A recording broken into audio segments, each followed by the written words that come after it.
Okay, I think we're recording. Yes, we are. Hopefully, and the mic is working as well. Okay, cool. We'll just wait another like few minutes for everyone to settle down. Okay. All good. How are we feeling about the test? When is it? Next week? Tuesday? Monday? Ugh. Yeah. Monday. Did you forget? Oh, 3 tests that week. Yeah. Yeah. I don't know. I'd rather have like just smash it out all in one go because mine's are really spaced out. Like my first one's this Saturday and my last one is Tuesday the 19th. Yeah. So it's... Oh yeah. I think chemistry was my last test. I think so. Yeah. Chemistry was my last exam. November. Yeah. Yeah. I graduated 2021, so I was the year of COVID. So I think I didn't finish my exams till like beginning of December. And then like I got my A time and 2 weeks later I was sitting in uni class. So it was a bit of a chaotic period. Okay. Now, what time is it? Okay. It's only 2 past. So while we're waiting for everyone, let me try to see if I can share my screen. No. View? No. Do I have to really call Johnny? Please, no.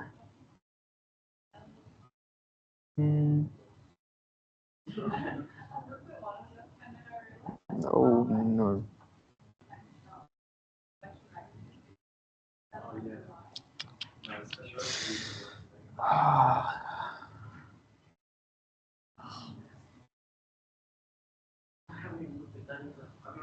Okay. Now,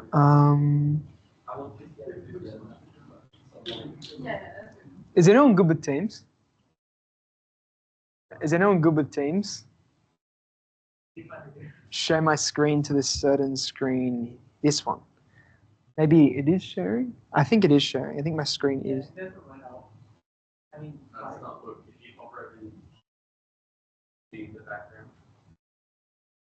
Oh, right. Okay. Hang on, wait.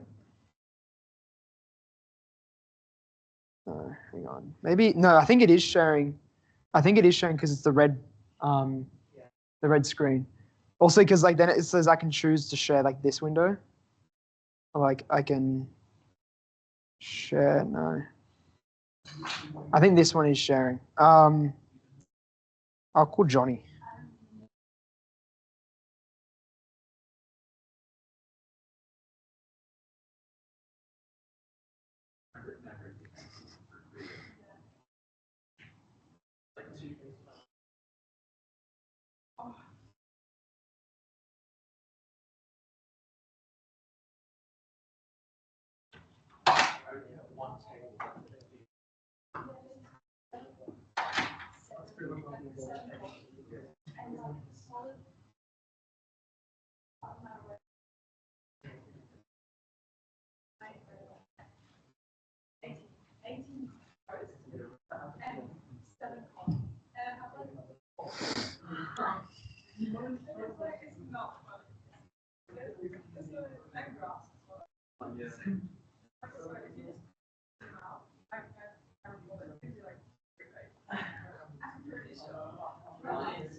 I have more snacks. Please calibrate pen. Okay.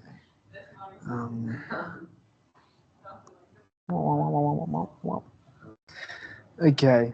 While we get started, so we got some snacks, courtesy to Lachlan. Everyone else. Okay, well it's fine. You need more food for you guys. It's basically like, you guys are poor students anyway. Don't you want like free food? Yeah, it's like Uncle Toby's. I don't know. No, he just bought like a box of oats. Okay, so We got Crunchies, Maltesers, Mars bars. Oh, what the hell's this? Strawberry muesli bar, honeycomb muesli bar, and chocolate chip muesli bar. These three things are not food. The chocolate's food. Okay. Chocolate muesli bar. Yeah. Oh, now, yeah. Do you want to put the Maltesers up here? Maltesers.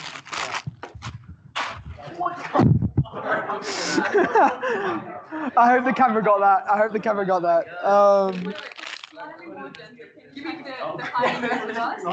Honey? Oh, that's a good throw. Mars bars?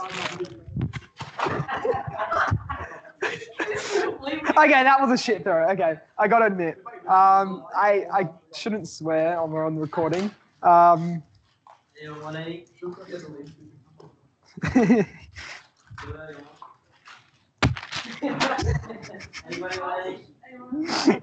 how you throw double. I just didn't feel it because my chest is that big. Sure. Yeah. Okay. Anyone want Mars bars or Crunchy or any other muesli bars? Nope. Okay. Well, you know what? Let me see if I'm just gonna check if did you get any? You know what? I'm not even gonna bother. Okay. You know what? Okay, I'm gonna put the table in a spot where there's no camera, so like you guys don't feel fat if you guys want to get more. Wait, is there somebody? Yes, it did. Oh my goodness. Oh my god, wait. Did all the Maltesers go? Okay, everyone just loves Maltesers. Me too. Okay. I'm gonna shove this in the middle so you guys can just like get up whenever you want without like the shame of YouTube. What was that? Oh, that's what PHYS1241 does really. It just feeds students with revision sessions. Okay, let's get started. Now I have a few questions here. Let me just get up the actual questions that I have and say the topics. Okay. Now, there's one about like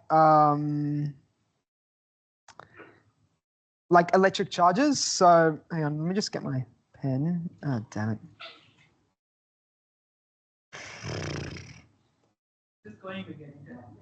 What was that? Oh, we're just gonna do some like practice questions, but but I'm gonna do them like each topic. So I don't actually teach this course, so if you guys, if I'm missing any topics, I'll just yell out. So we have like jeez. Oh no.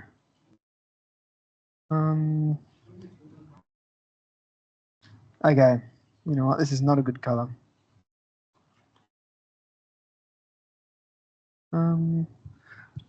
Did Johnny? No. Okay. I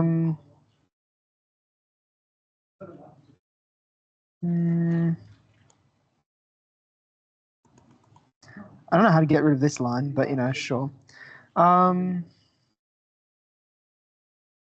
So we got like a question about, oh no, electric charges. That's the first one. Hopefully everyone can read that. My bad for the font.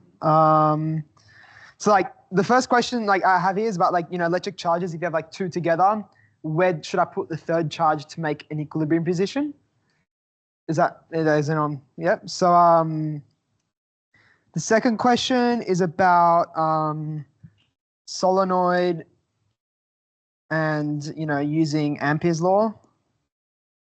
Ampere law. The third one is about like a blue light going through an aperture. So blue light going through Can I like zoom out? Did I spell aperture right? Please say. Yeah, I did. And then, oh yes. That's the third question. And then we have another one about magnetic field around a wire. Field, I should say around, how should I call this? Curvy wire? I'm pretty sure you guys covered that. You guys did BS Savard law? Yep, okay, good. Okay, cool. And then we got oh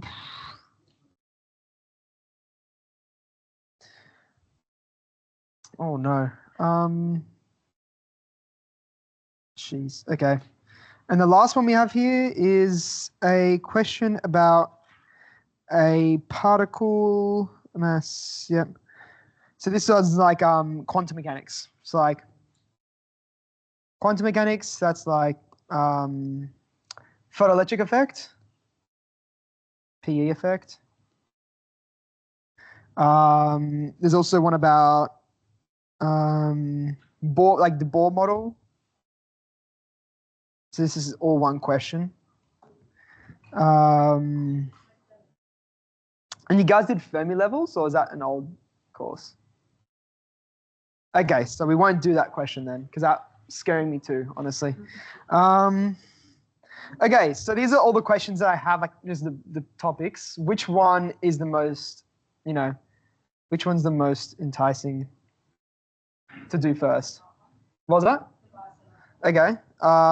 All right, so that one is this one. Everyone agreeing on that? Amperes, yeah. So, okay, let's do that. Yes? Yep, okay.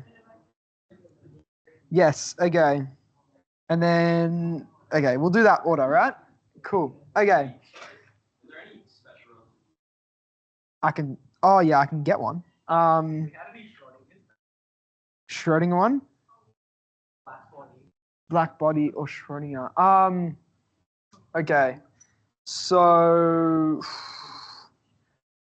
I got one about special relativity here as backup.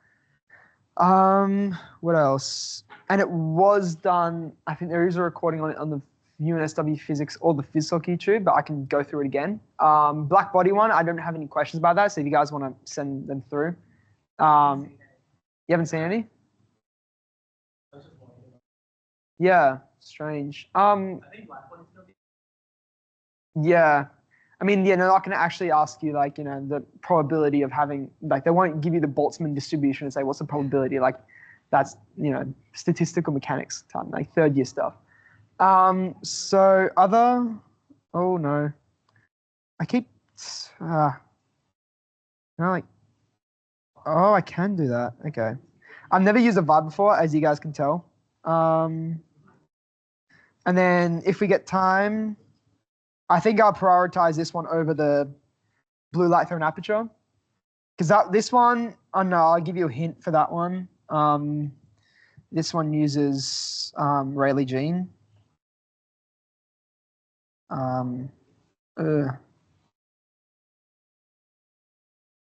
Rayleigh Jean. So then this one, that should be fine. That should not be 5. Okay. Okay, right. I'll just try smash through the other ones because there's some of them are not too long. So special rel. Where do you think that sits on the ranking?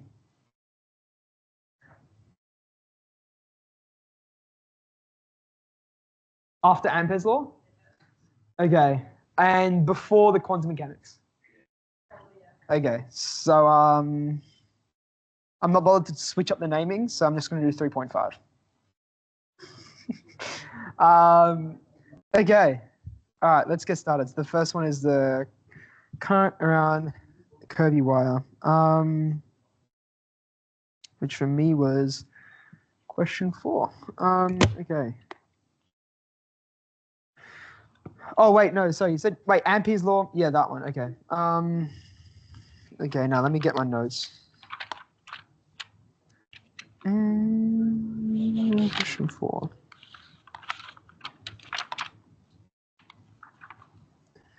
Okay. I don't know if I can.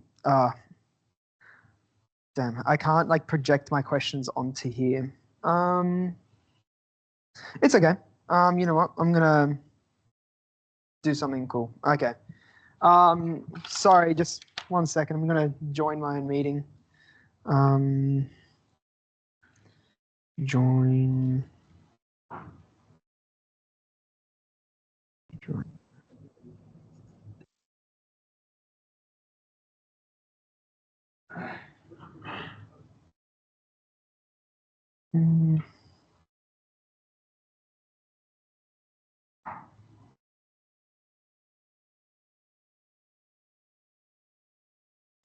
Okay, now.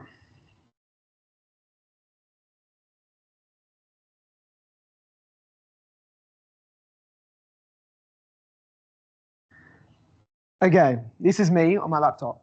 Okay, so this question is this one here.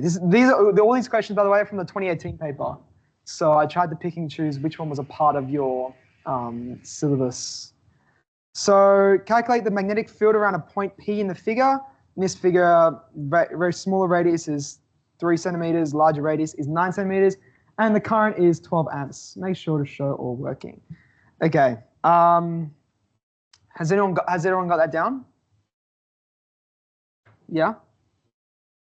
Okay. Do you guys have cameras? Like, do you guys want to take pictures quickly? Yeah, it is. Yeah. It is being recorded. So I don't know when the recording will be up. Probably by. I think I'll get it done because. No, definitely not. No, probably by tomorrow. Like, what about tomorrow? Has anyone got that? Like, everyone absorbed that question? Yeah. Okay. Cool. Now, if I go here, share. Yeah, no, because it's two different devices. So yeah, I had to like stop sharing on one. Damn. Nope, that's not share.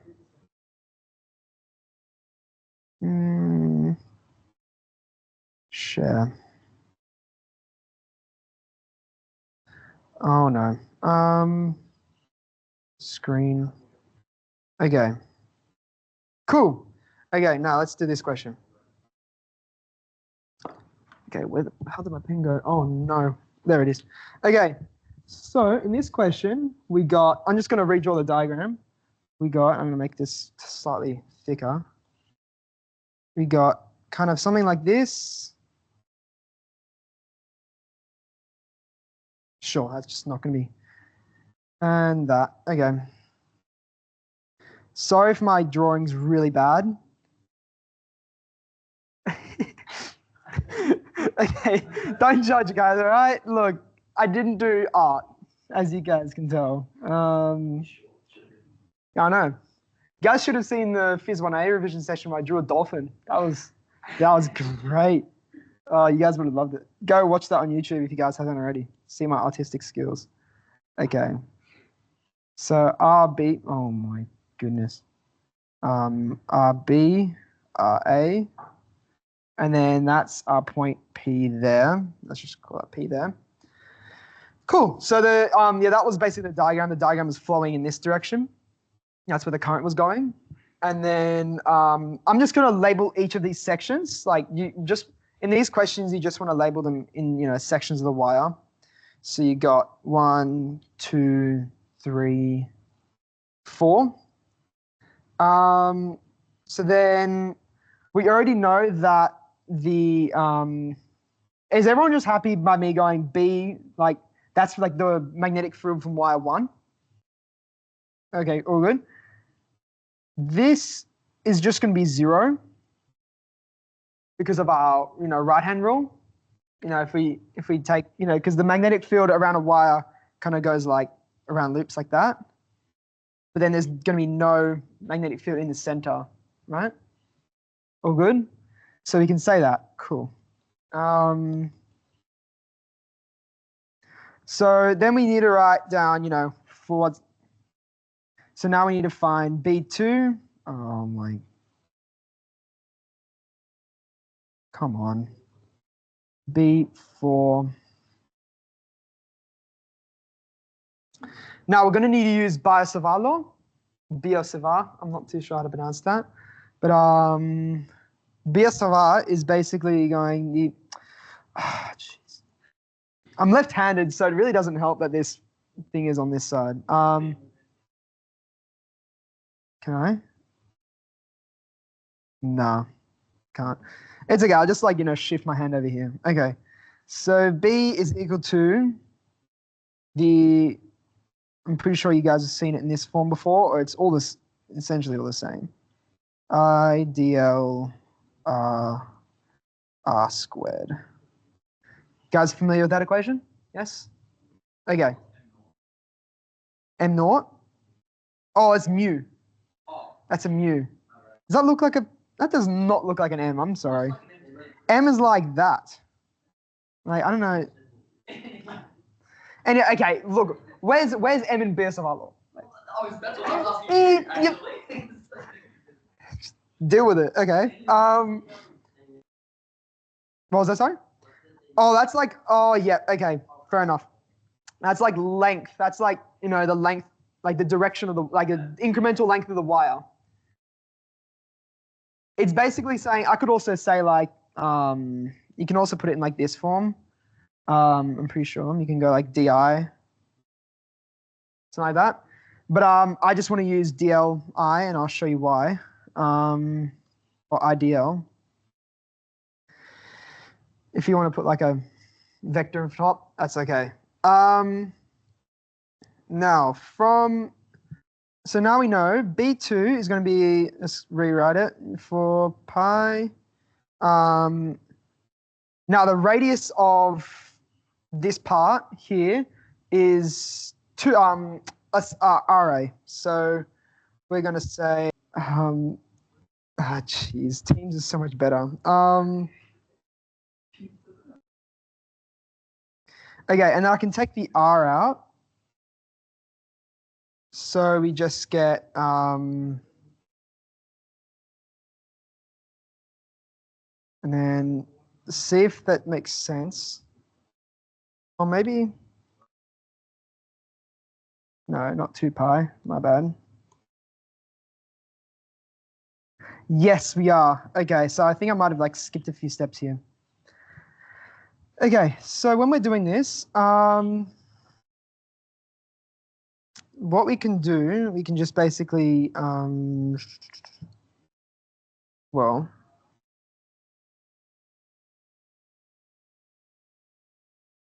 I just had this, but I guess, okay, so in this integral, the L part, what you can do, you can just take out the I, because it's independent of all of this. So for now, I'm just going to have dl cross R. Yes, you can. That's exactly what I can do. So is anyone good with me taking out R squared, or do you want a bit of explanation? Explanation or all good? All good? Okay. I think you've seen that in lectures. You can just kind of take the R squared out. But I'm going to turn into RA squared because we're working with the radius of A. Cool.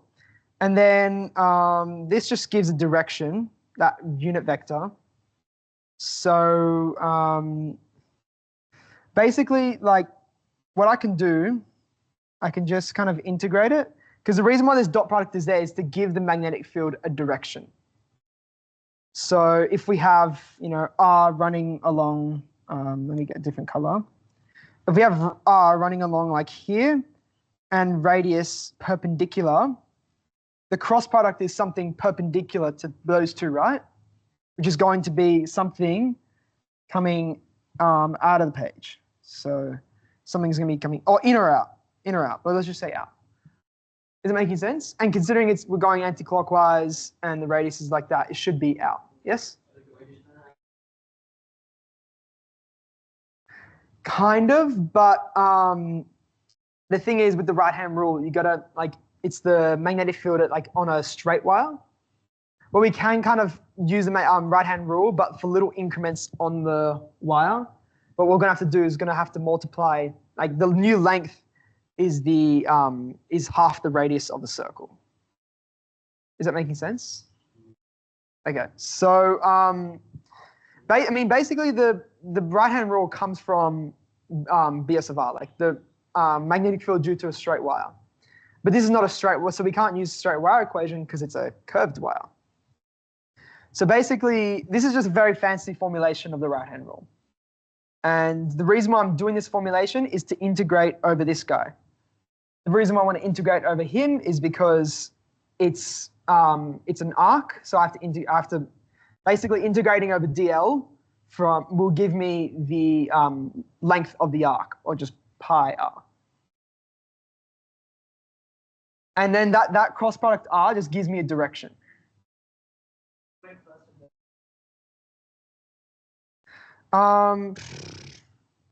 It just the cross product just gives you a direction.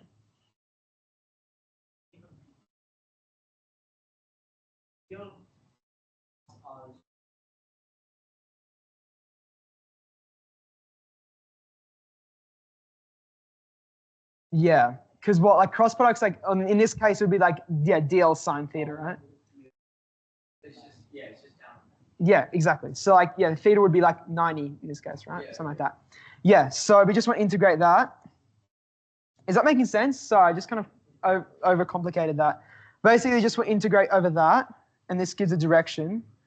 So then B2 is equal to, what do I have here?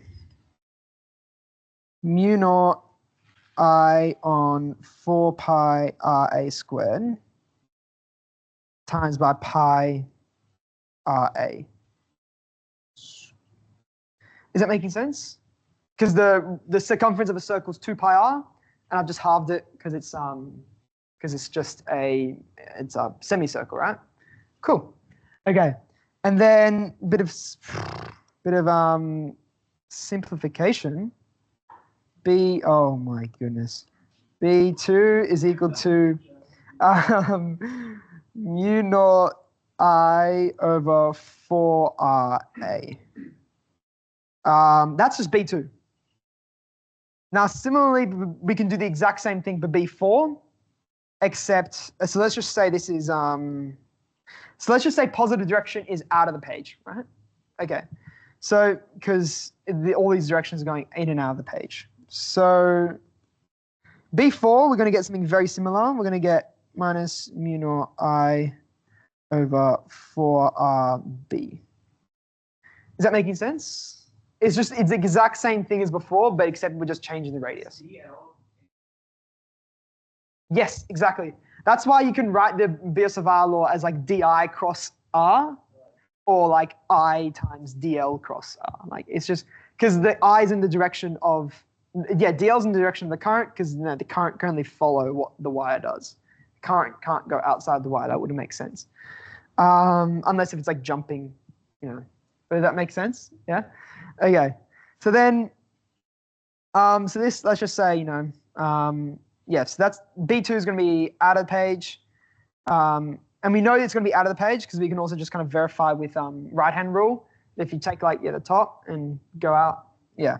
So then B, the total is going to be B2 plus B4, which is going to give you mu naught I on 4, 1 on RB, oh no, other way. RA minus 1 on RB. And this should give you something I think, 0.003 something. I honestly did it wrong in my notes. I accidentally did a full circumference of a circle. I just realized it now. So 0.00168 times by 2 is 0.00336 Teslas. And the directions that's positive, I'm just going to say, be, out of page. Is that making sense? Cool. First question, done. Now, that's the working. Now, I'm going to make a new page. If I can make a new page. If I can, yeah. What the hell?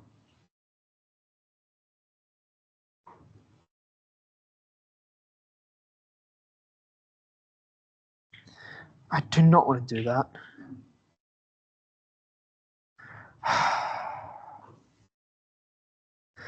Why do we use Vibe? Who knows? Okay. Close it and reopen.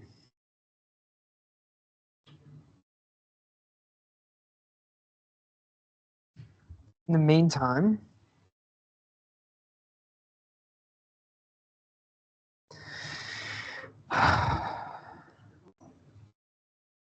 there we go. Finally. Okay.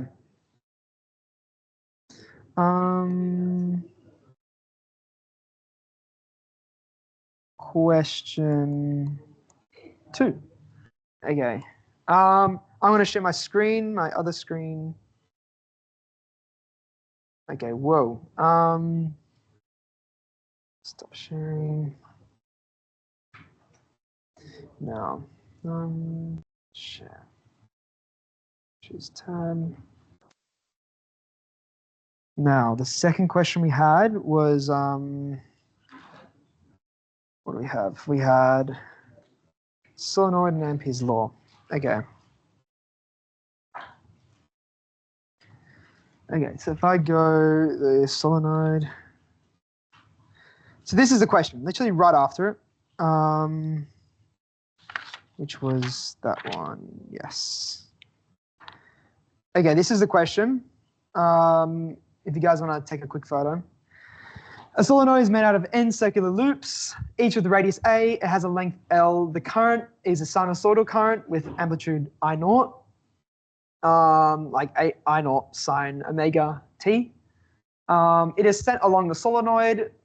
This is the current that provides the power supply. The solenoid has a resistance of R. Using Ampere's law to derive the expression for the magnetic field induced in the middle of the solenoid, show your working diagram, Amperian loop, and state any assumptions, blah, blah, blah.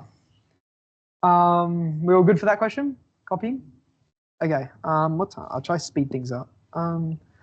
Okay. Share screen. Okay. So now we got, so for the first part, for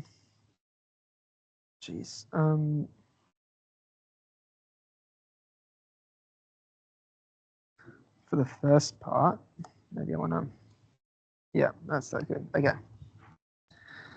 For the first part, this is like our solenoid, okay?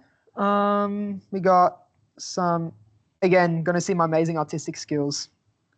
I think this is a pretty good solenoid, guys. That's good, right? Artiste. That's radius A, and that's all we need to know. Okay, so Ampere's law is what? Everyone remembers Ampere's law? It is in integral form. We're not worrying about differential form now. The integral of B dl, that one, equals mu naught I enclosed. It's okay, it's okay. It's why we're here, right? It's why we're here. Okay, that's the equation. I'm gonna draw my Amperian loop. Oh, whoops, and I forgot to add my length L. Oh my goodness. Okay, now. This is the Amperian loop. The reason why we picked this Amperian loop is because essentially we want this dl like if we use the Amperian loop, you know, in this part of the equation, the dl needs to be parallel to B in order to make things simple, right? And the magnetic field in a solenoid, we know, goes like that way, but actually going straight, not wavy. And then, so it really simplifies. I mean, we could pick any Amperian loop, but why would you? That would just make your life hard. Yeah, like this square. So, so really, we could go. So, we can. What we do, we add up each side of the square of the Amperian loop. 1, 2, 3, 4. And it turns out this side of the equation becomes BL. That's an L, guys, by the way, not a E. Does everyone know why that becomes BL? Just BL? Okay, because basically in this part here, we're basically adding up the BL1. If each side is like L1, L2, L3, L4, we go the magnetic field going through there plus B2, L2 plus B3, L3 plus B4, L4. Yeah, exactly. I'm just naming them because like each side of the square or the rectangle. If you want me to, jeez. If L1 and L3 are equal to L, how does that equal to L? L1 and L3 equal to L. Okay, I'm just going to change. Oh no, what is this? Okay, I'm going to change notation because it might confuse people. I'm going to say D1, D2, D3, D4. This side is D1. Let's say that side has length D1. And then that side is length D2, D3, D4. Is that all making sense? I'm just doing notation. The reason why it just becomes BL here is because let's just go through and eliminate every single one of these terms. This is okay because in this term, there's a magnetic field going along the line L, like D1, right? All good? However, with this term, well, these are all dot products, just because the integral is a dot product. In this part, I don't know what the magnetic field is doing here, but it's kind of doing something funky, like. But either way, we consider this part, and we actually, this is a very badly drawn diagram, my bad. So there's really, I should probably like make the edges a bit smaller. So like, so if that's like blue. Is that all making sense? I'm just, changing the Amperian loop to be the same length as the solenoid. That's A. Okay, so let's just jump back to this. B2 dot D2, since D2 is running in this direction and B is just running in that direction, it's going to be 0 because it's perpendicular. So this becomes 0. Now for this part, B3, there's no magnetic field outside the solenoid. We're assuming so. Very minimal, approximating to no magnetic field. And in fact, if in the question, like we have, it's a state, any approximations you make, B outside is equal to 0. So, and also B is uniform. Oh, in solenoid. Cool. Okay, so B3 is 0 because it's the magnetic field strength, or magnetic field out here, which is just 0. There's nothing there. So if that's 0, then this whole thing is 0. And similarly to this one is 0 because, Field's going that way, length is going that way, they're perpendicular. Is that making sense?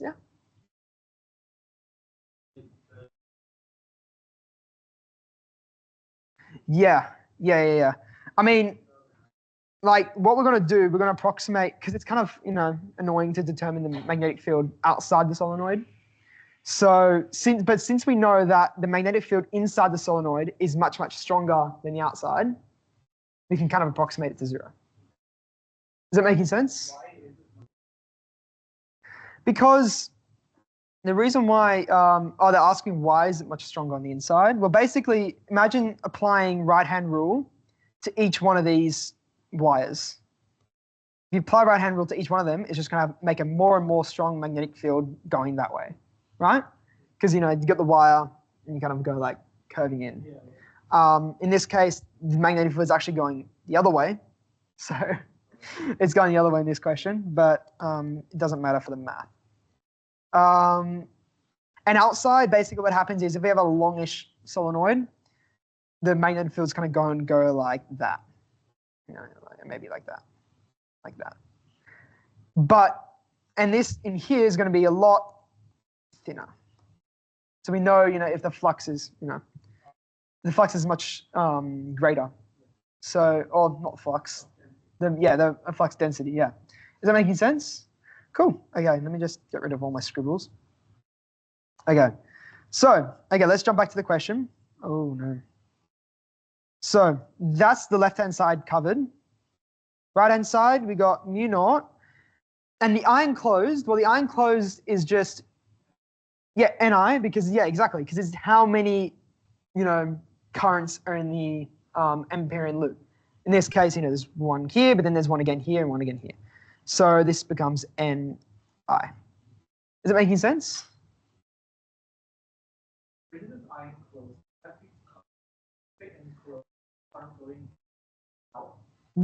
Yeah, like well, like the net current flowing in, or the net current, because obviously, I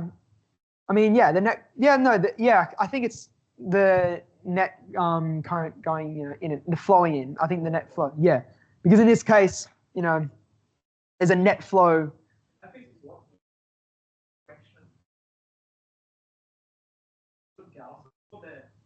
There's a convention.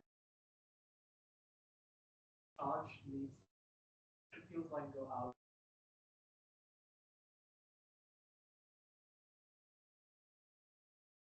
Yes, and that's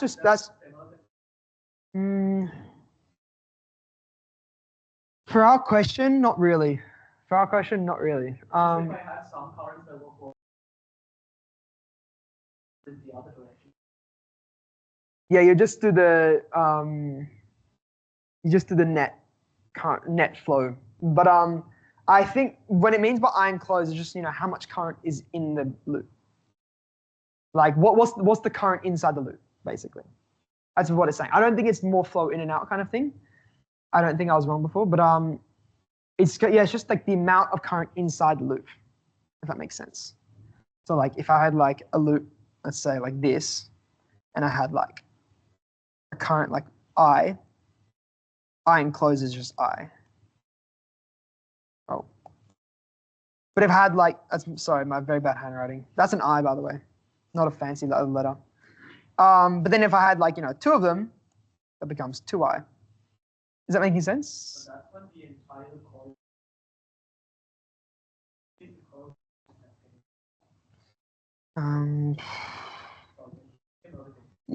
Yeah, I think you are. But just know that for this question, just the iron closes, how much current is in the loop.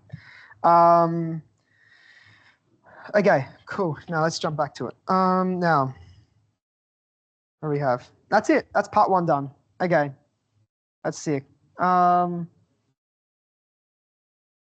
2 was write the expression for the current induced in the solenoid.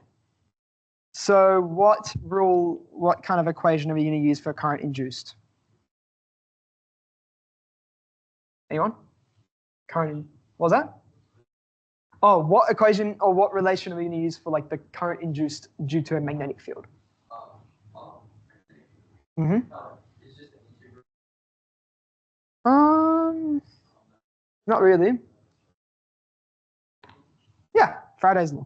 We really want to use Lenz's law, but it's the same thing. Lenz just put a negative in front of it and said it was his. Literally.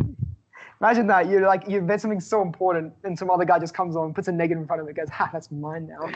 Right? That would suck. Okay, so we can use Lenz's law, which is the EMF induced. Wow. Okay. EMF induced is equal to the negative of the rate of flux over time. Now, we know that the total flux going through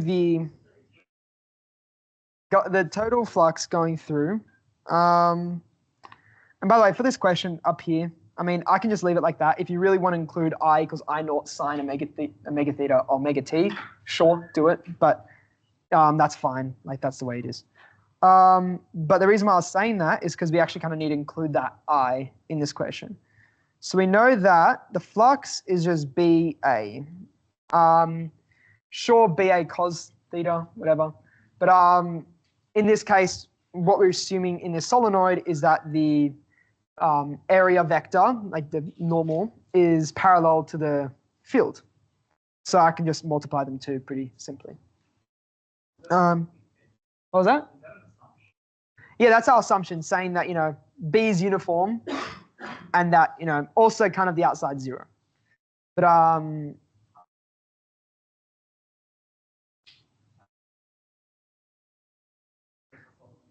in case of a solenoid,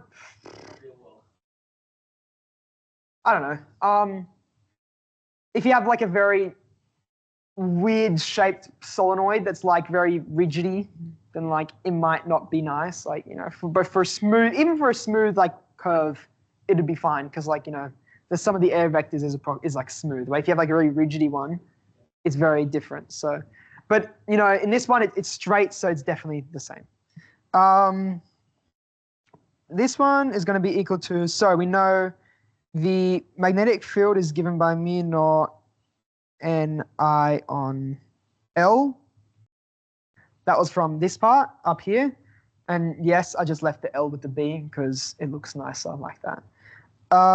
And then the A is just pi A squared, because that's the cross-sectional area of the solenoid. Or like, yeah. So then that just gives the flux. Now, which is going to be also equal to, the flux is also, as a function of T, is going to be mu naught N pi A squared over L I naught sine omega T. Now, cool. Now the reason why I said, reason why it's good that it's a alternating current is so that there's an EMF induced, because the EMF is the rate of change of the magnetic field flux. So we know that this is true, and subbing, or just doing basic year 11 differentiation, we can do this mu naught N pi A squared I naught omega all on L cos omega T. Making sense? Yeah? Okay. Hopefully. Okay, so I thought you said no, and I'm like, what? Okay, so then this is the voltage, EMF. We're not done yet because it asks for the current induced. But luckily for us, we know that I is equal to V on R. Or in this case, the EMF over R. So then the current induced is going to be a function of time, which is going to be written like this: N pi A squared I naught omega on RL cos omega T. Cool. No, well, we just said the resistance R. So no, we're not giving. What was that? No. Literally, this whole question is just all for expressions. So, you guys just don't need to pick up the calculator. Okay, now, what time is it? Okay. Part 3. Write an expression for the magnitude of the induced electric field in the solenoid at a distance r is less than r from the axis. So, we know that the integral of the E cross with D, not cross, dot with dl is equal to the, I think, the magnitude of the EMF. Yeah. I'm going to say that. Is it making sense? Do we know? Yeah, we remember that? Yeah, essentially, yeah. Does it have a negative sign in front of it? Yeah, so it should. Okay. Yeah, so negative that. Cool.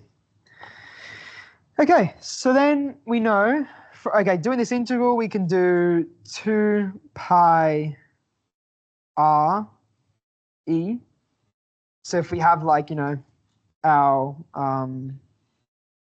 if this is like our kind of solenoid, blah, blah, blah. And then this would be like some sort of,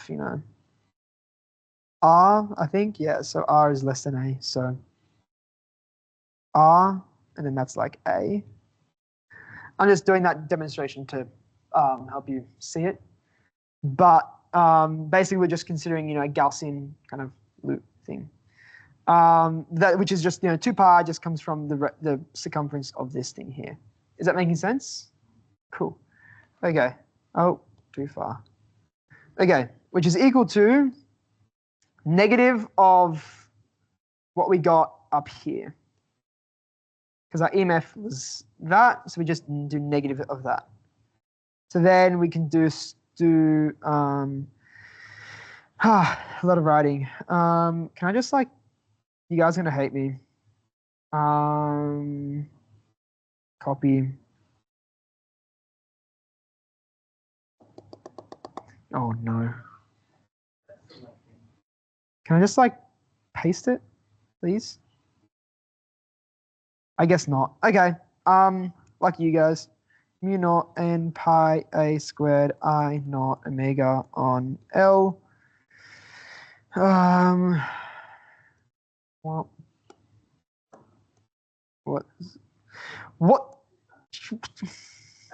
This is actually okay. Sorry, what did you say? Okay. I know omega cos theta. That's an L, by the way. Jesus.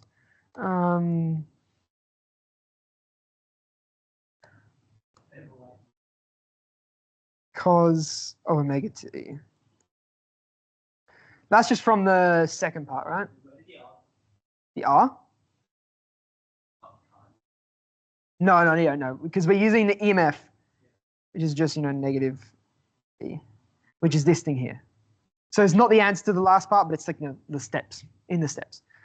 So then we can go, this is just, mu naught n omega I naught a squared on 2RL cos of omega t.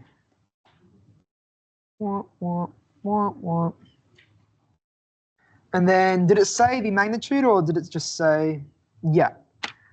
So we don't even need the vector.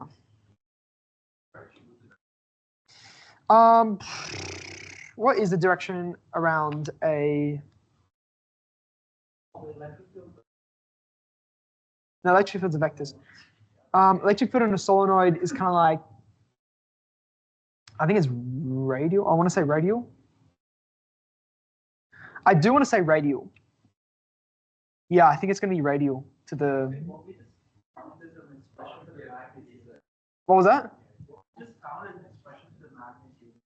Yeah, it just wanted magnitude.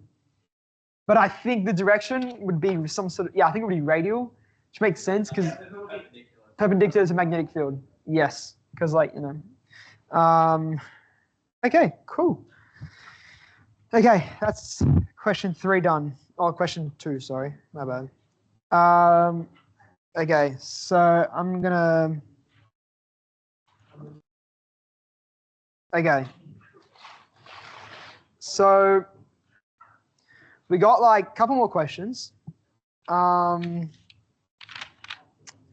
are we thinking next? So we got the quantum mechanics photoelectric effect Bohr model kind of question, or we got special rel question, which I can just get up, and that'll be me.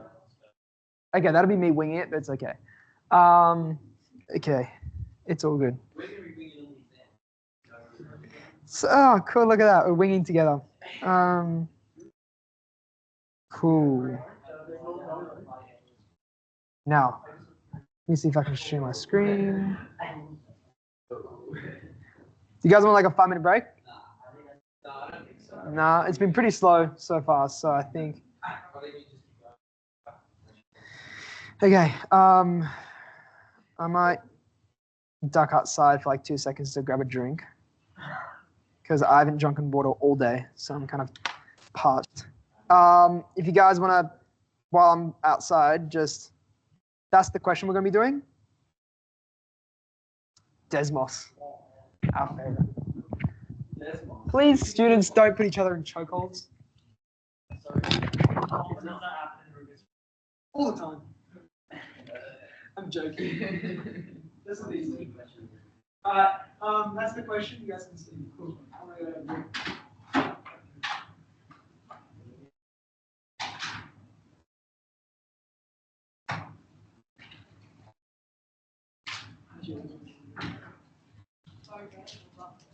What'd you do? Oh, yeah. Sounds like you're you don't talk shit. I mean, sure.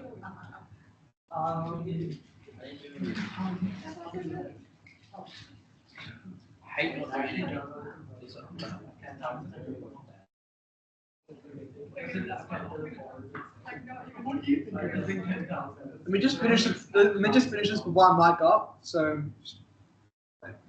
I think this isn't relatable, really. This isn't an ASMR. I don't want this video being an ASMR. Transcripts from this video, All good? Question done? Yep. Yeah, questions finished. Just no, I'm joking. Now we're good.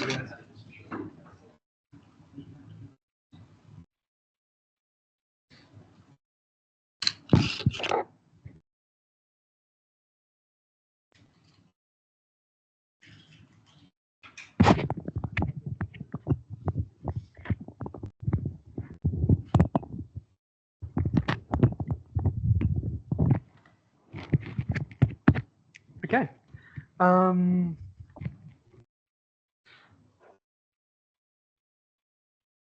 Okay. So the question was, in the distant future, 2 space explorers are set out to explore a galaxy. Sasha sets out with a speed of 0.6 c. So let's just say in this question, in special rel questions, it's really good just to define what everything is. It's really easy. It'll make the question much easier. That's what I'm saying. Okay. So I'm going to say U is speed. Actually, no. I'm going to do this again. So Vs is speed of Sasha.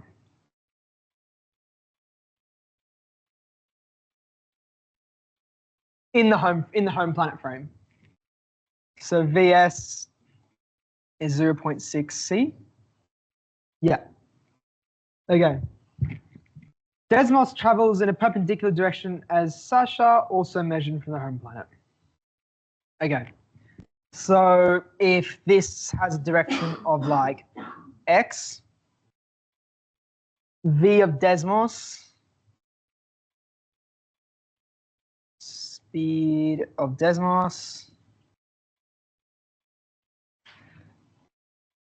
0.8 in the y direction.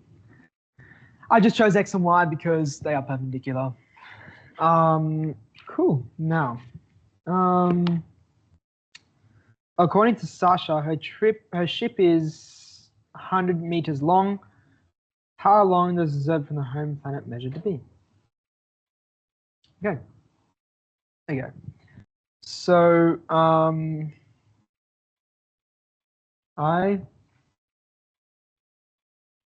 so the length of Sasha's ship in her frame, that dash is her frame, that dash is equal to 100 meters.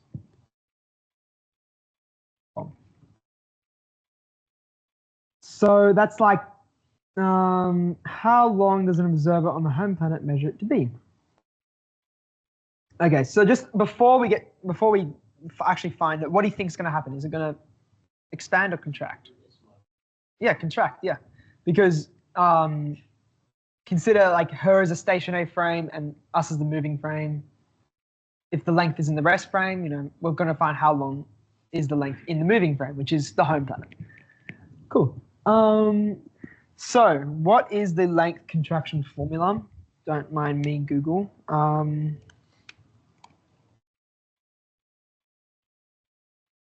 Okay.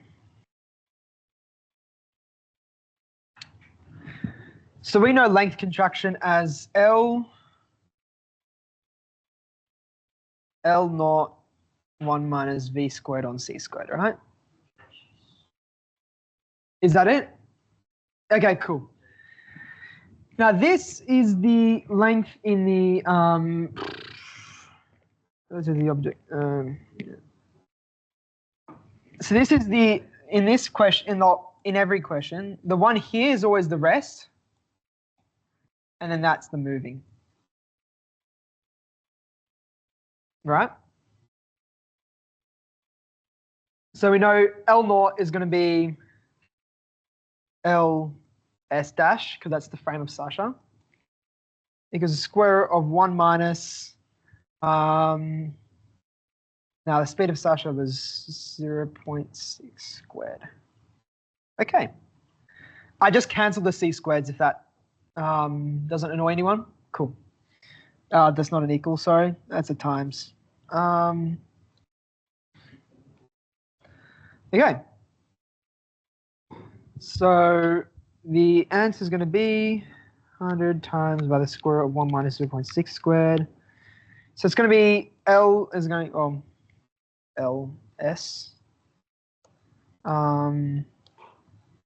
LS is going to be 80 meters, exactly.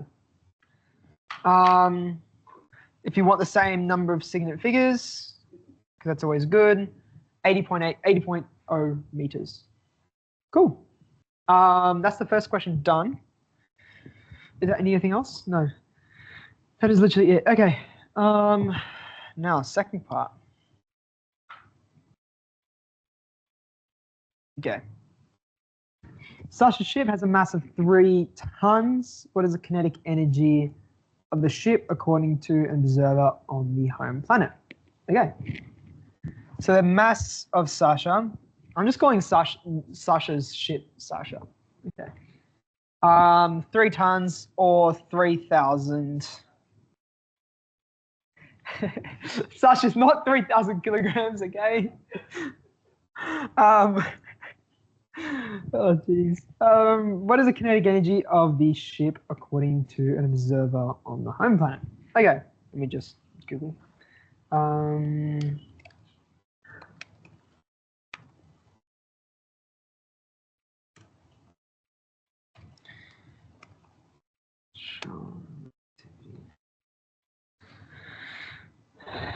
Okay.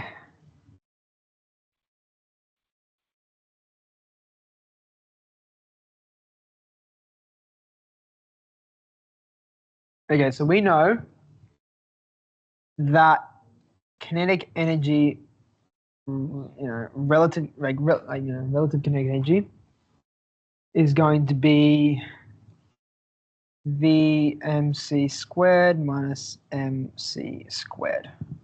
That's the formula, right? Not wrong? Cool. Okay, now this question, what is kinetic energy according to the observer on the home planet? Okay.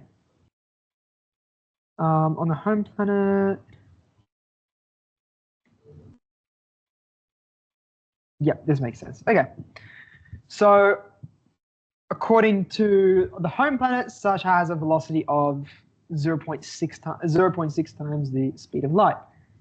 So we're going to use MSC squared over square root of 1 minus 0.6 squared minus MSC squared. All good? It's just going to be, I'm just going to factor everything out. 1 over 1 minus 0.6 squared minus 1. I think, yes.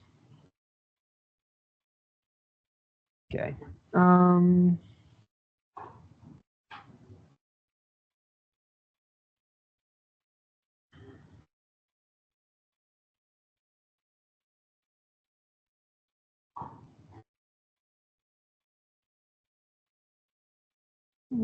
This is really quick. Yep, and then the question does ask for kinetic energy, right?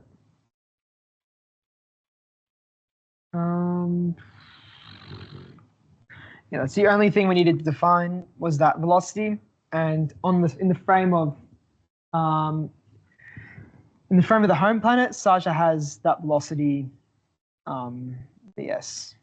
Cool. Now,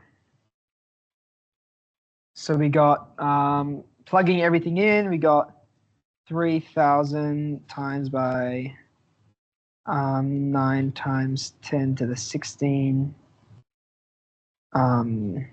times by this, and plugging everything in, I'm pretty sure we get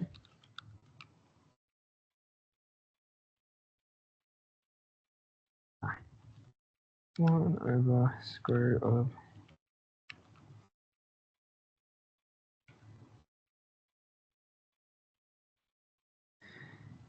rel. That's in kilograms. That's in meters squared per second squared. That's just a scalar. So our units are going to be in joules. So we're going to get something ginormous. 19 joules. And it doesn't really ask for any other units, so I'm just going to keep it in joules because why not? Making sense? Cool. It makes sense it would have a large kinetic energy because it is going, she is going 0.6 times the speed of light. So it makes sense. According to Sasha, what is Desmos's speed? Oh, shit. Okay. What was that? Bit of Harry Potter. Harry Potter question? How's this a Harry Potter question? Maybe they didn't do it in. Yeah. I'm just so bad. I was in Law 1B. Yeah, I know. It's okay. I'm doing special relativity in my course. So I'm doing classical mechanics and special relativity right now. So I do know this stuff. So we need Desmos's speed in the frame of Sasha. That's what we want, right? But now if we got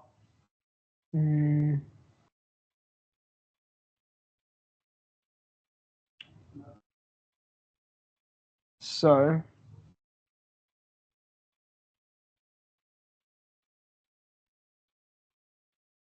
Have you guys done world lines yet? Like like those space-time diagrams?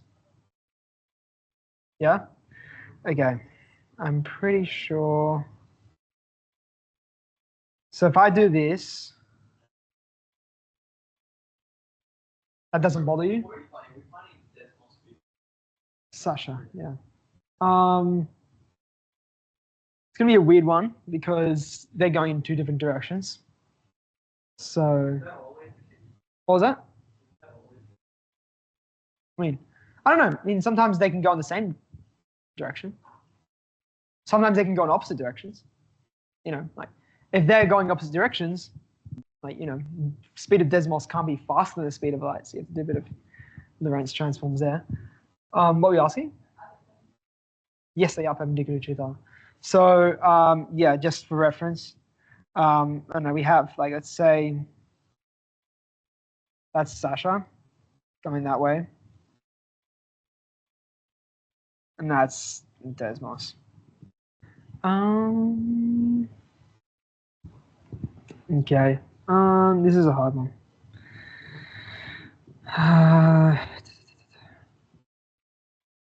According to Sasha, what is Desmos' speed? Okay. So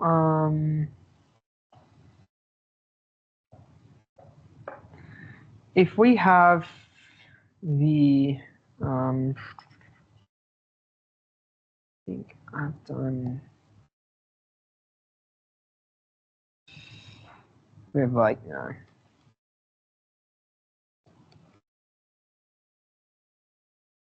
Have you guys done light cones? Yeah? You look concerned. Okay, so I think what's going to happen is that in Sasha's frame, this is going to look like that, and that is going to look like that.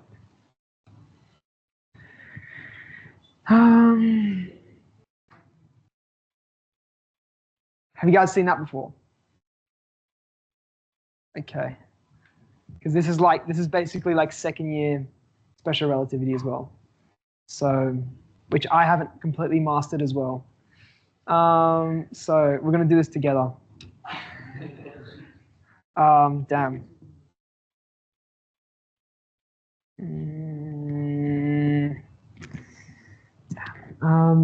Yeah.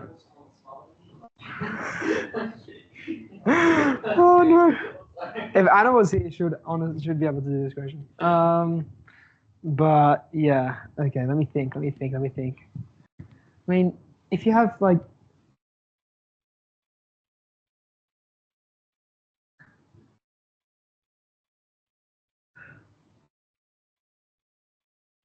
have you done this question before? Yeah. Okay, do you want to go teach? Yeah, you can find your notes. I can just, you can just teach the class. Yeah, because I've yet to do questions like this. Literally, I'm going to do these questions like next week. Yeah, I can't remember exactly how to do transform. Although I feel like,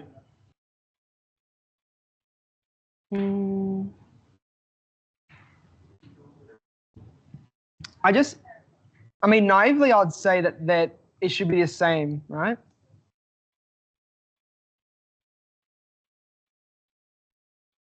Would everyone? Okay, thanks for that. Okay, we gotta speed up. Okay, so I'm just gonna write down this equation. Vy. See, if I have, like, question prepared, I'm decent. But then, like, if I'm just, like, doing it, like, off the top of my head, as you can tell, I'm, like, have to think a lot. Unless if I've actually done this question before. So this is from the 4-minute sheet, okay? Now, we know that, so this is the equation where Vy is going to be 0.8c, Vx is going to be 0.6c, u is the velocity of the frame, and in this question, the frame is Sasha's frame, which is also 0.6c. Is that all good? Cool. Okay, so then, all good?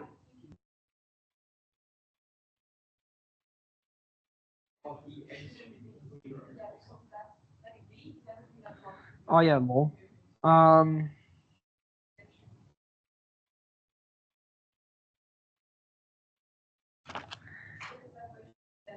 Yeah.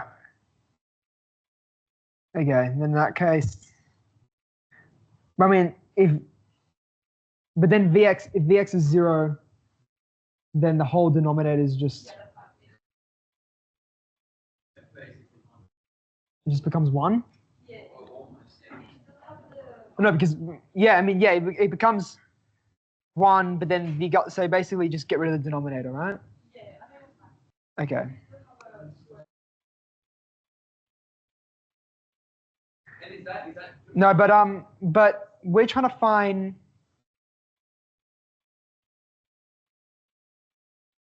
No, wouldn't Vx dash be 0?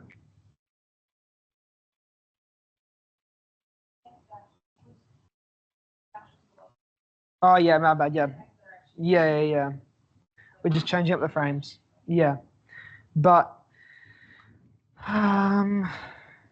yeah, because then Vx. So we're saying u is the movement of the frame. Vx is the velocity of Sasha in her frame, which is 0. But then Vy, wouldn't that, with notation, I'm saying, wouldn't that be the velocity of Desmos in her frame?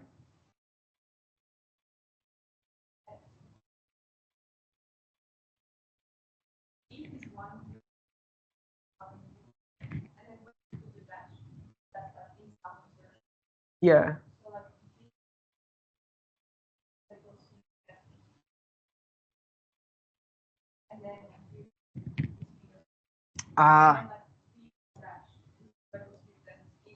Okay, yeah. Okay. Oh yeah, that's fair enough. Yeah. So that would be 0.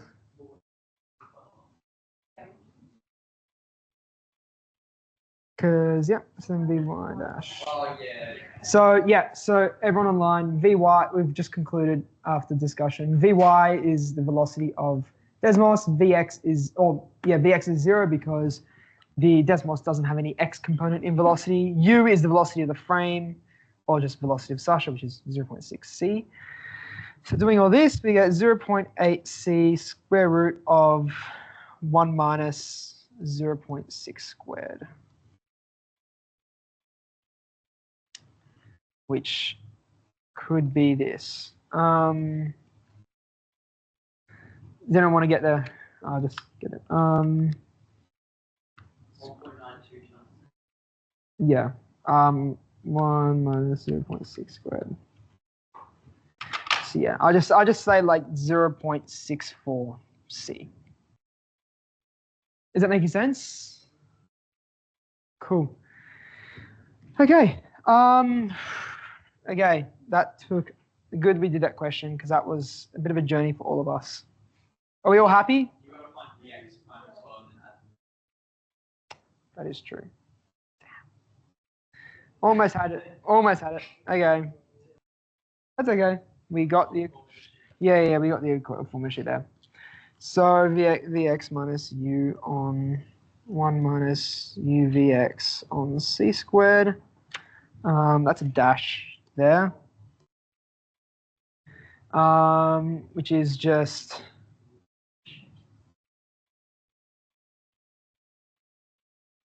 minus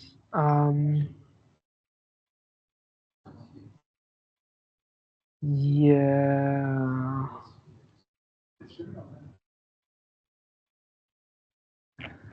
It's one a bit.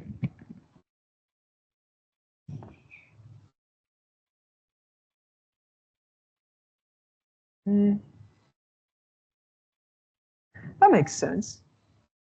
Yeah. That makes sense because she's moving away from him. Yeah. So yeah. Oh, and then yeah. Okay, if my screen cannot be annoying for once. Okay, so then V of Desmos is equal to Vx squared plus Vy dash squared. all on square root. Okay, which is equal to square root of u squared plus, yeah. So we get 0.6 squared plus 0.64 squared. Can someone yell out their answer? What did anyone get an answer for this? Okay, what was that? Okay, 0.877c, roughly. We got there in the end. Oh, okay. Any questions, concerns? Okay. Sorry about the delay. That was just me doing that free ball. But let's jump back to the program. Okay, so we've done the special relativity question. Yeah, quantum one. Yes.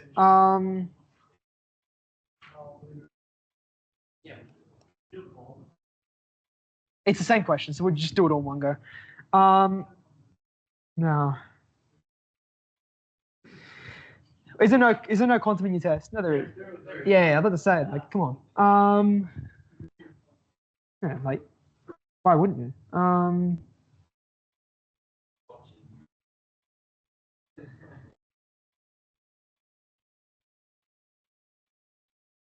There we go. Cool. Okay, now the quantum mechanics.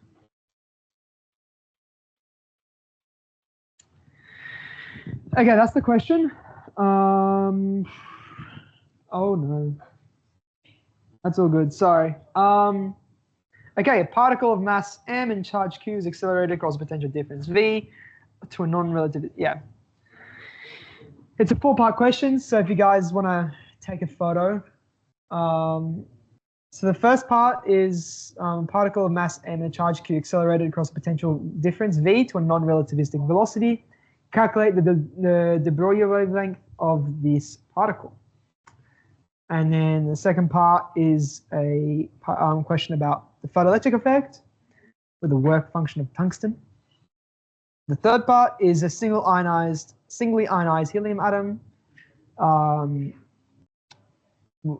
calculating the energy emitted from the second excited state to the ground state. And we won't do D. We won't do D because you guys don't do you know, solid state physics or whatever. Okay, I think that's what it's called. Are we all good for that question? Do you want me to just leave it up for a bit more? Or we all got the question down back? Okay.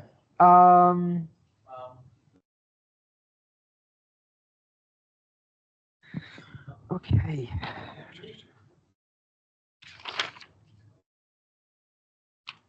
Okay. Okay, so we know that the de Broglie wavelength is just h on mv. Is everyone all good with that?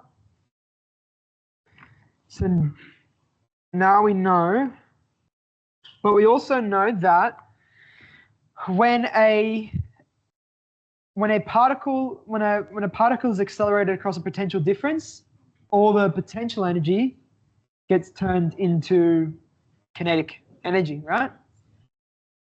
So, see you later. So, we know that E equals to QV. We know this just from conservation of energy, right? Half mv squared is equal to QV. The amount, all the potential energy getting converted into kinetic. Cool. Now, rearranging, I can find a relation for V, which is just the square root of 2QV on M. Just from that, plugging it into my equation, I'm going to get H on M times by the square root of 2QV on M. Oh, so lambda is going to be equal to h on square root 2 q v m. And it doesn't really ask for any specific value because it just said mass m, charge q, potential v. So that is the de Broglie wavelength. Any questions? No? Pretty simple, stock standard question. Okay, now let's do B. The work function of tungsten is 4.52 EV. So we know that phi is equal to 4.52 EV. Damn, I forgot to do QR code. So yeah, I can just quickly make one now. Just share it to me and I'll. Yeah. And I'll just send it to you. Yeah. QR code generator.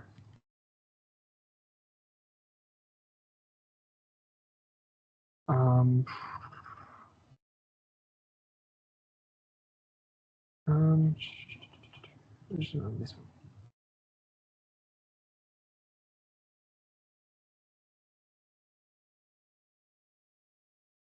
My bad. I'm just making a QR code now. Just send it to me.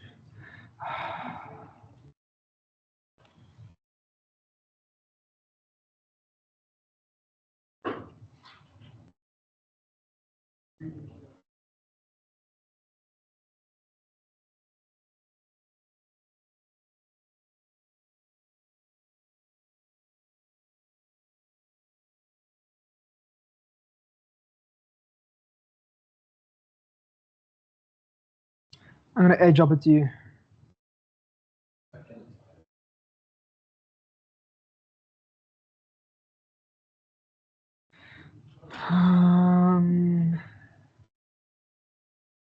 Okay.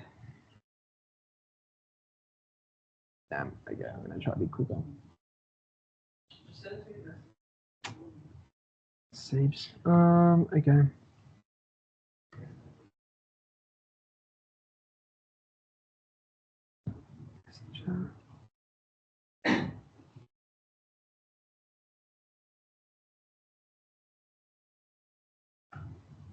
There we go.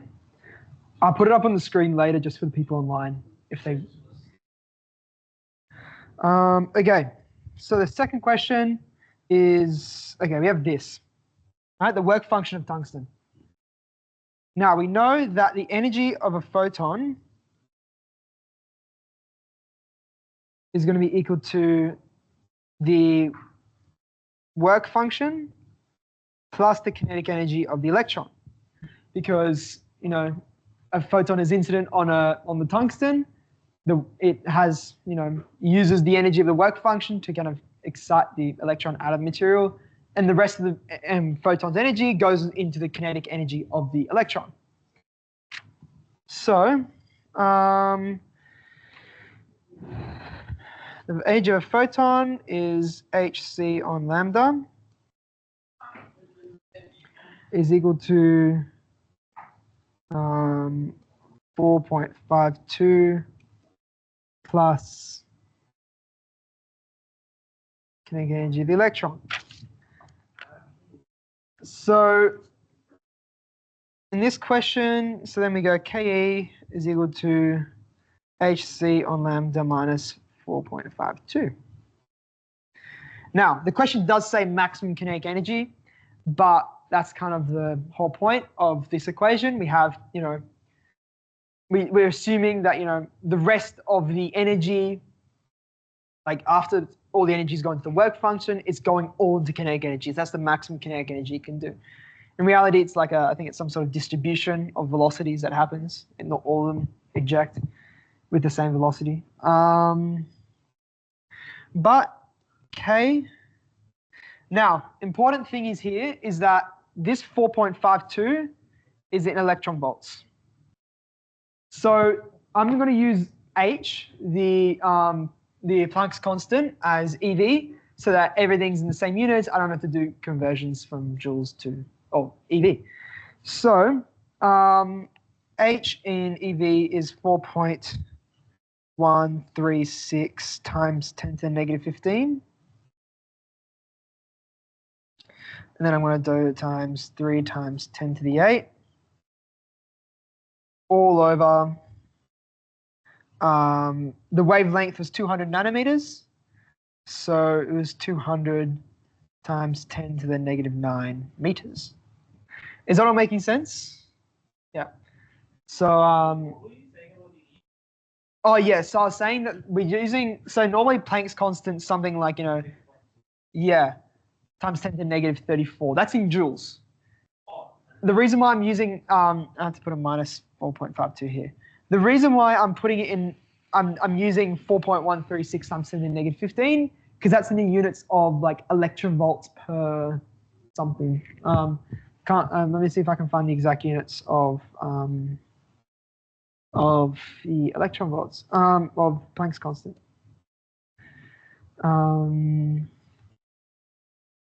Yeah, so Planck's constants, normally that's 6.626 times 10 to the negative 34.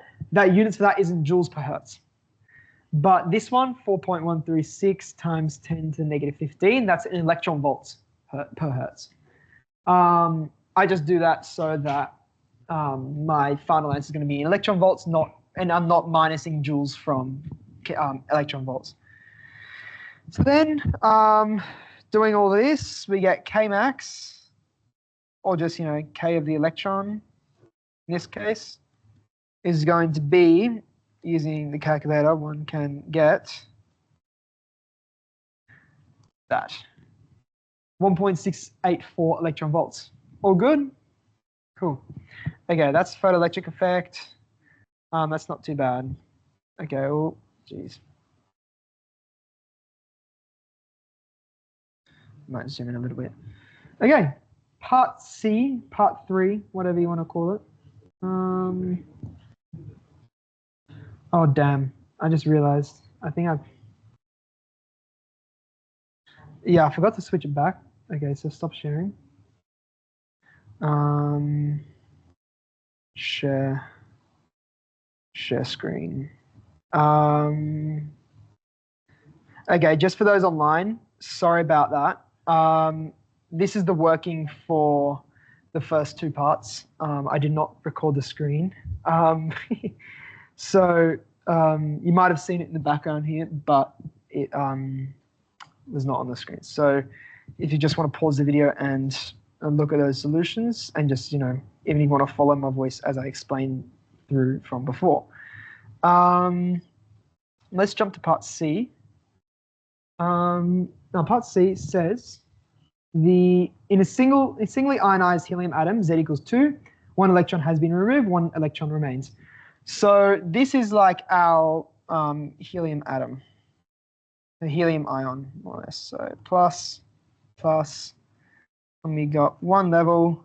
We just got a lonely little electron there. Now, so that means in helium, Z is equal to 2, because it has only 2 protons. The question is, using the Bohr model, calculate the energy of the photon emitted when the electron relaxes from the second excited state to the ground state. So when we find the difference in energy from 2 levels, we just find the difference. So we go E3 minus E1. This is the second level, because it's E3. And this is the ground state, E1. Now, for this question, we can actually use Rydberg's equation. I know it's not hydrogen, but it's okay. Through a bit of annoying math, you actually find that they're approximately the same in this case, but there's a little modification. So, I don't know if you've ever seen this before. Z squared 1 over ni squared, oh, f. Oh, 1 over like, yeah, I think it's like minus 1 on n3 squared. Is that, have you guys seen that before? Yeah, just with the, what was that? Without the z squared, yes, okay. So, is it, it might be on your formula sheet. I'm pretty sure it should be. Oh.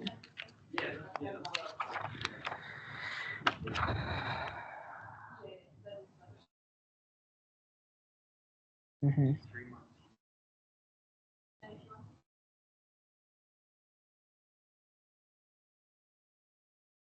Okay.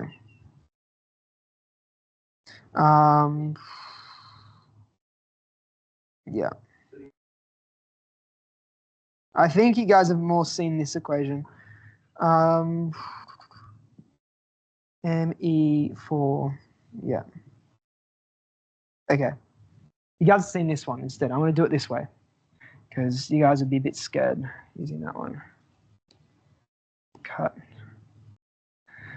You guys have seen this equation before, right? Equals minus ME4 over 8 epsilon naught squared H squared Z squared on N squared, which is equal to negative 13.6 EV Z squared on N squared. Cool, you guys have seen that before? Yeah. Cool, that's probably better to use so you guys aren't too scared, and it's probably a bit faster anyway. So the question asks for the wavelength. It's okay, we can, from the energy of the photon, we can just find the wavelength using the Planck equation. So we know that Z is 2. And so then we know E3 is going to be, now I'm going to just get rid of the minus values just because I want to find a difference in energy. And it's like, I'm just going to use absolute values for energy. So 13.6, oh, 6 times by 4 on 9. Cool. E1 is similar, 13.6 times by 4. Is that making sense? Cool. Okay. So the difference in energy is equal to 4 times by 13.6 times by 8 over 9. Is that making sense for anyone? Like absolute value, maybe. Is it making sense? Just because, like, you know, take the 4 times 13.6 outside and I do 1 minus 1 over 9, which is just 8 over 9. Is that all good? Cool. Okay. Then you want to punch that in the calculator. 8 over 9. I'm just going to say, okay, I'm going to give this what the calculator gives me. The simplified fraction. Just, it's a number for now. But we know that the energy of a photon is hc on lambda. Okay? So then we know 1 on lambda is equal to 2176 over 45 times by h times by c. Or I can say lambda is equals to 45 hc on 2176. All good? Now I want to use my, and this is in EV, by the way. That's an EV. All that's an EV. So I'm going to use my Planck's constant in EV just so units can cancel properly. So we can do Planck was yeah, so 45 times by 4.8 0.135 times 10 to the negative 15 times by C all over 2176. Punching that in the calculator gives 4.135 times 10 to the negative 15 times by 3 times 10 to the 8 over 2176. Which is, that looks like, yeah, 25.6. I'll round it to 2 decimal places. That's the answer there, 25.65 nanometers. Now, that would make sense because in this case, we have, it's not a normal hydrogen atom, it's actually helium, ionized helium. So to ionize the helium in the first place, it is actually a lot harder because there's more, Coulomb force on the electron. So then it's much harder to get it up there in the first place, as that energy has a lot of energy. So in emitting it back down, the photon would have a lot of energy, thus a very small wavelength. Is that making sense? Cool. Okay. Now that's that question done, because I think the last part we agreed to not do. Okay, cool. That's the answer. Now we got a couple more minutes. We can do one more. Now I think we're all pretty familiar with the Rayleigh gene. No?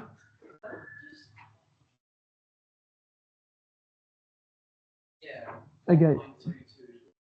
Yeah. So if I can just, I'll just share my screen and I'll show you the 2 questions that I'm thinking of. Let's stop share, and then I share here. Good, okay. So this was the electric charges question. Basically, you got those 2 charges here and here, and yeah, like there and there, and basically it's saying, where would I place a 3rd particle to make this system in equilibrium? That's that question. And then the other question was this one. This 4A. Blue light from a laser of wavelength 488 nanometers passed through a circular aperture. Calculate the diameter of the aperture if the diameter of the laser spot as measured on the screen is 10 meters away is 50 millimeters. The beam of the diameter at the output of the laser is 1 millimeter. Which one do you want to do first, electric charges or this one? Charges? Okay. So everyone wanting to know, this is the question we're going to be doing. Okay. I can do this in 5 minutes. That's fine. Yeah, I can do this in 5 minutes, not too bad.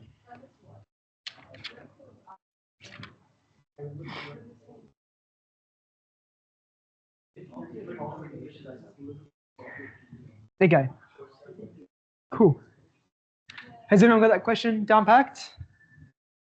Anyone got this question down packed? Cool. Okay. Okay. Now I'm gonna stop recording my screen. Stop sharing. Start sharing my screen. Okay. Now this was the 5th question, I think. So then the question was in a diagram. So I'm just going to redraw the diagram.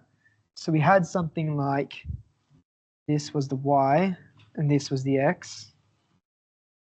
And then this length.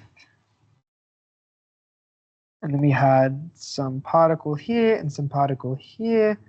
I'm going to name that one 1 and then that one 2. Okay.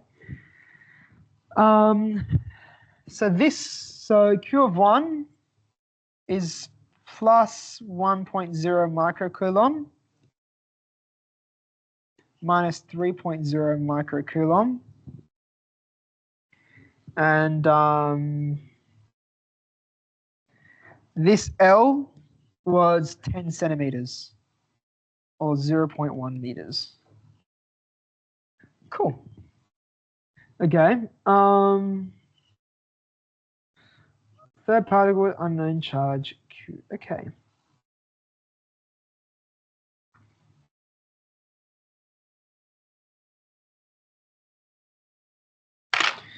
Okay, so the question is, where can I put in this diagram? I'm just going to shift it over here. Where in that diagram can I put a third charge so that none of the charges are moving? Okay, so what do? We just use Coulomb's law to find net force on each of the particles. Okay, so the net force, and just by the way, all the motions, all the forces are in the x direction because none of the particles have any difference in y component. So, and obviously we know that Q3 must have a y value. So I'm going to say, call this y3 must be 0. That makes sense because if it was anywhere else, it would have an effect on the other two particles. So we know that. Okay, so we know that F1, the sum of the forces on 1 has to be, now I'm going to call, Coulomb's law is like K, Q1, Q1, Q2 on R squared. Yeah? K is like 1 over 4 pi epsilon naught. I'm not going to write that out because I'm not bothered. K Q1 Q2 over R squared plus K Q1 Q3 over, I'm going to call this D squared, D3 squared. Okay. So D3 is just the distance of the particle, particle 3 from particle 1. Is that all making sense? Okay. So, but we also know this has to be 0 because that's kind of what we want to impose the conditions on. Now, so I can say, I can just divide through by k, so I can just get rid of the k's. So I can say negative Q1 Q2 on R squared is equal to Q1 Q3 on D3 squared. And D3 is going to have D3 is going to have no y component, as we discussed before. So whatever D3 is going to be our x value in our coordinate for for x and for xy. Okay, so now we know that since this is positive here, this is negative, the force on particle 1 due to particle 2, like this one, is going to be in the positive x direction, right? Is everyone all good with that? So I'm just going to say that this whole thing here is positive, which means this whole, so this whole thing here is negative. Is that making sense? So I'm not worrying about signs of I'm just saying I'm not worrying about signs of Q1 and Q2 now. So what I get is, so I get, if everyone's all good, I can just write this. 0.1 squared equals to Q3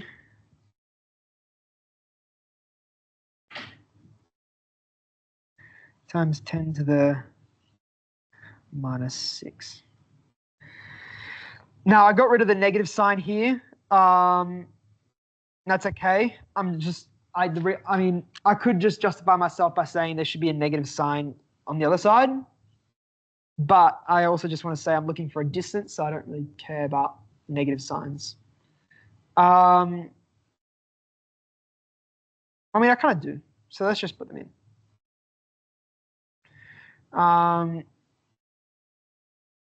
Let's just put them in for now. Oh, let's just leave them positive for now. I changed my mind. Over squared. Okay. No. What do we say? No. Okay, guys. We just went on a bit of a journey, but it's okay. D3 is going to be equal to this, right? 0.01 Q on 3 times 10 to the minus 6. And this is it. This is our X value. So, which... Oh, wait, so you just let Q3 equal 1 coulomb? No, that's just Q there. That's just Q there. Yeah, kind of sucks. Okay, so, right. Thank you very much. Thank you, see you later. Can you just look at the wording of the question? Yeah. If the wording like asked in such a way that there should only be one correct answer. Yeah. It says there is one location where we can put it such that electrostatic force particle will be 0. I mean, could be, yeah, for a given charge, I mean, like, you could really have a constellation of them, right? I mean, because, if I could even have like, a positive charge here, that could cancel out. Or instead, I could have a negative charge here, and that could do the same job, right? But like for this one, you could literally just let Q3 equal 1 coulomb. Yeah. 1 coulomb positive, and then you can find the X coulomb of that, and Y has to be 0. Yeah, but then like, yeah. Q3 equals 1 coulomb, and the X for 0.1, 0.01. Yeah. Yeah. So yeah. 0.01. Oh no, 0.1. Whoops. Square root of 3 times 10 to the minus 6, which is 0.1 times 10 to the 3 over root 3 root q plus minus 57 meters. Oh, but 1 coulomb is big. Yeah. Yeah, we got we're working with microcoulombs. So yeah. Okay. So what you do in the summary, what we do, we find this relation. This is what we need. We find it using the conservation of using Coulomb's law, and say that they add to 0 because the whole system's stationary. And our D3 is just our X position, because that's how we defined it at the start. And then we rearrange, find the absolute value, squared, and just square root. And that's how we get it. Is that making sense? So, I mean, in reality, maybe like, yeah, sure. Maybe like one position would be like, yeah, in that case, it'd be like positive here. If it's absolute value, it should be positive. But yeah, I mean, yeah, I think would be that. Yeah, maybe just keep it positive, or maybe, but you have negative charges. What if you just put in a line before it? If you just go, because what I did is I just literally said let Q3 equal 1. Yeah. I mean, you could, but we don't know what the charge is exactly because it just says unknown charge Q. So it's. Oh, so one's expression. Yeah, I'm pretty sure. It's a weird one. Now, the only thing I'm concerned about is the negative charge. How do I justify myself? By absolute valuing both sides, I guess. Boop, boop, boop, boop, boop, boop, boop, boop, boop, boop, boop. We're all good?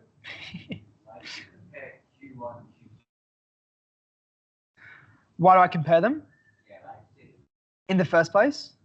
Okay, because we want the whole system, because it says the whole point of the whole question is to like find where that we have to put this particle so that the whole system's stationary.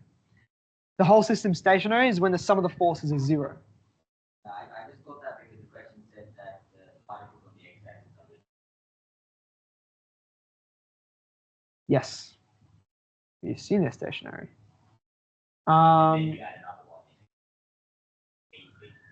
Yeah. I mean, yeah, you probably could.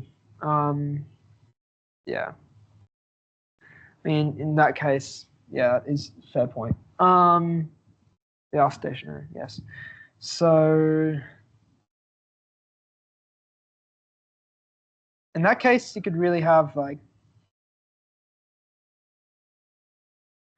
I think this is like if the charges were moving. I think I just did if the charges were moving, but double check this. But yeah, double check it. But from what I can see, if you have, I just want to check something.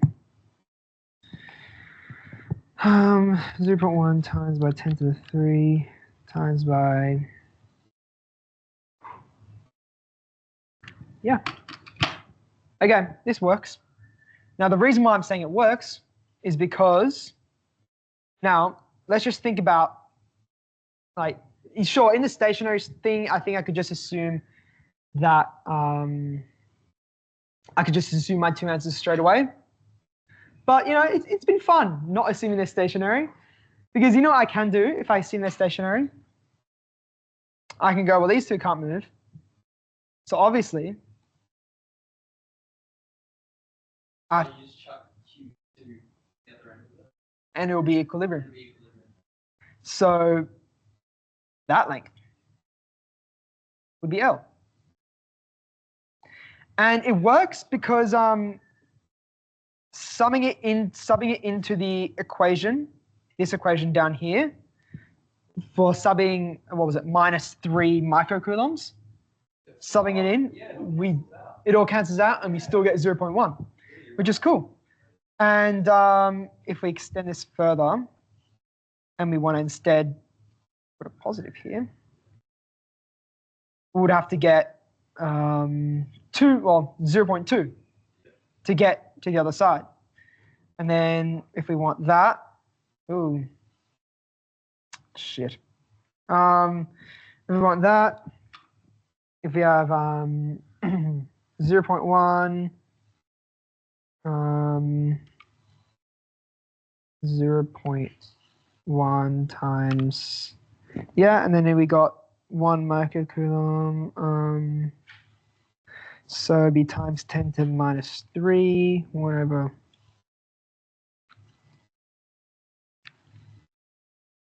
Yeah, so I actually don't know what happens there.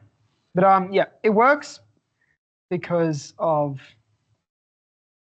I think it works just because of that. We plug it into the equation down there and we get it. But I think for this, since this question did ask for stationary,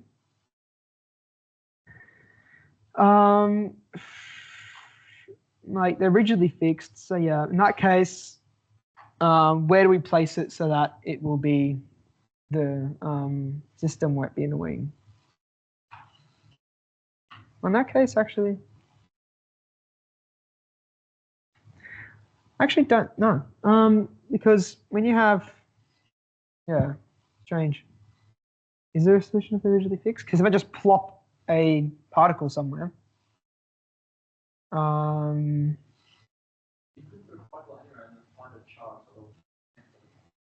yeah. So if I have like, yeah, I think we've done the question. Okay. Yeah.